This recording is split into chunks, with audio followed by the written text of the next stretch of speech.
اب بات کرتے ہیں اس شخص کی جس کا فتنہ اس زمانے میں بھی تھا اور آج بھی اس کا فتنہ باقی ہے۔ وہ بدبخت کون تھا؟ مرزا غلام احمد قادیانی۔ یہ 1839 یا 1840 عیسوی میں پیدا ہوا اور 1886 میں مرزا نے اپنی نبوت کی بنیاد رکھنا شروع کی، جو کہ جھوٹے اور عجیب و غریب من گھڑت الہام اور کشف وغیرہ پر مبنی تھی، جو کہ آج بھی اس کی بدنام زمانہ کتاب براہین احمدیہ میں موجود ہے۔ اس کے بعد مرزا قادیانی نے 1901 ایئر میں حقیقی نبوت کا دعویٰ کر دیا۔ یہ شخص انبیاء کرام کا نہایت گستاخ تھا۔ حضرت عیسیٰ علیہ السلام کے بارے میں لکھتا ہے کہ آپ علیہ السلام کے بہت سے معجزے مشہور ہیں، لیکن حق بات یہ ہے کہ آپ سے کوئی معجزہ ظاہر نہیں ہوا، معاذ اللہ۔ دعوی نبوت کے بعد مرزا کی رگ شیطانی مزید بھڑکی تو اس نے خدائی کا دعویٰ کر ڈالا۔ لکھتا ہے کہ میں نے نیند میں اپنے آپ کو ہو بہو اللہ دیکھا اور میں وہ اللہ ہوں۔ پھر میں نے آسمان و زمین بنائے اور کہا ہم نے آسمان کو ستاروں کے ساتھ سجایا ہے۔ استغفر اللہ، استغفر اللہ۔ دیگر جھوٹے نبوت کے دعوے داروں کی طرح مرزا غلام قادیانی نے بھی کچھ پیشن گوئیاں کی تھیں، مگر ان کا انجام مسیلمہ کذاب کی طرح ہی ہوا۔ چند باتیں بتاتا ہوں اس بارے میں کہ نمبر 1، اس نے اپنے لیے ایک لڑکے کی پیشن گوئی کی کہ کہا تھا کہ انبیاء کا چاند ہوگا اور بادشاہ اس کے کپڑوں سے برکت لیں گے، مگر اس کے ہاں لڑکی ہو گئی تو اس پر کہنے لگا کہ وہی سمجھنے میں غلطی ہو گئی ہے، اب کی بار جو بچہ پیدا ہوگا وہ لڑکا جو ہے وہ انبیاء کا چاند ہوگا۔ اس بار بیٹا تو ہوا مگر چند روز بعد ہی مر گیا۔ بادشاہ تو دور کی بات ہے، کسی محتاج نے بھی اس کے کپڑوں سے برکت نہ لی۔ نمبر 2، اس نے ایک اور پیشن گوئی کی کہ آسمانی بیوی کی پیشن گوئی کی اور اپنی چچا زاد بہن احمدی کو خط بھیجا کہ اپنی بیٹی محمدی بیگم میرے نکاح میں دے دے۔ اس نے صاف انکار کیا، اس پر دھمکیاں دی اور پھر کہا کہ وہی آ گئی ہے، ہم نے تیرا نکاح اس سے کر دیا ہے، اور یہ کہ اس کا نکاح اگر تو دوسری جگہ کرے گی تو 2.5 یا 3 برس کے اندر اس کا شوہر مر جائے گا۔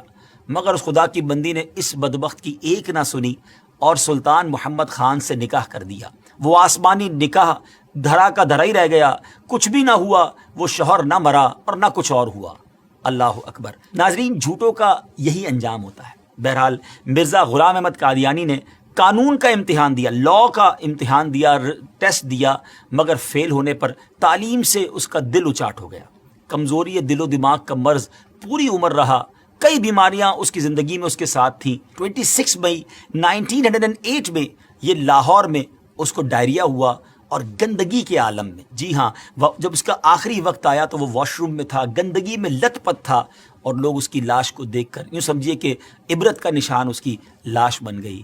ناظرین، یہ ہے جھوٹے نبی کا انجام۔ ہم سب کو یقیناً یہ یقین ہے، ہمارا ایمان ہے کہ ہمارے آقا علیہ الصلوۃ والسلام ہی آخری نبی ہیں، اور خود نبی پاک علیہ الصلوۃ والسلام نے جو فرما دیا لا نبی بعدی، میرے بعد کسی نبی نے نہیں آنا، اور یہی ہمارا ایمان، یہی ہمارا بلیف ہے۔ لیکن ایک بات یاد رکھنی ہے کہ اس طرح کے دعوے کرنے والے، اس طرح کی جرت کرنے والے، اس طرح کا کلیم کرنے والے لوگ اور بھی آئیں گے، کیونکہ علماء کرام نے نبی پاک علیہ الصلوۃ والسلام کی احادیث سے جو ایکسٹریکٹ کیا ہے، جو شرح بیان کی ہے، وہ یہی ہے کہ قیامت سے پہلے اور بھی نبوت کے دعوے دار آئیں گے۔ ہو سکتا ہے اس دور میں، ہو سکتا ہے کچھ دنوں کے بعد یا کچھ سالوں کے بعد، لیکن مسلمانوں کا شروع سے یہ عقیدہ رہا کہ ان جھوٹے دعوے داروں کی طرف کوئی توجہ نہیں کرنی۔ ہم سب کا عقیدہ، ہمارا بلیف اتنا مضبوط ہونا چاہیے، اور ہے الحمدللہ کہ ہمارے آقا علیہ الصلوۃ والسلام ہی آخری نبی ہیں۔ کیا خوبصورت قرآن پاک کی سورہ احزاب کی آیت نمبر 40 ہے نا، اللہ تعالیٰ قرآن مجید میں کیا ارشاد فرماتا ہے؟ ما کان محمد ابا احد من رجالکم ولکن رسول اللہ وخاتم النبیین وکان اللہ بکل شیء علیما۔